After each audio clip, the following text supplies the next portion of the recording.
this virus is new, evolving, and spreading. I say this all the time. And in a new, evolving, spreading virus that there's no vaccine for, and the guidelines are changing. Guidelines are there, but you have your regional guidelines, you have your federal guidelines, and the science, is in flux and changes as we travel through this pandemic.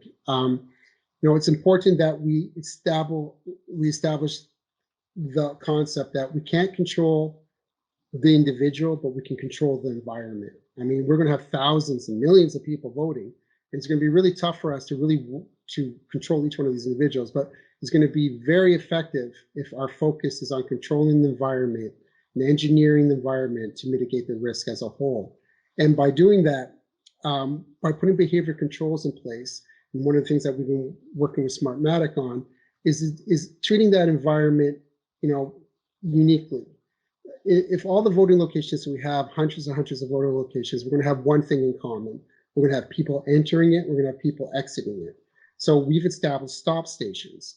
These stop stations are basically going to have people pay attention, apply a protocol, and then proceed.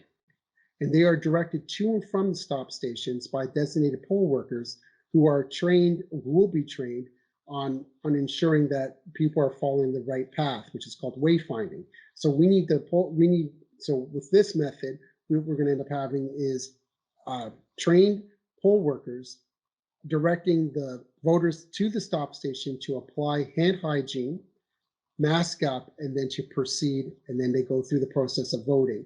And then on the way out, they're directed through wayfinding. The designated poll workers ensure that they go that path to the exit stop station, where they once again apply hand hygiene and then exit the facility. Underlying all this is proper training and supervision, which is going to be critical to ensure that all parts are working together to effectively make sure that this is a well-oiled machine. At the end of all this, we have to communicate a message that this is being done, because perception is going to be one of the most critical things that we can do for the environment, to making sure that the volunteers and the employees show up at the voting locations on the days required to do their job.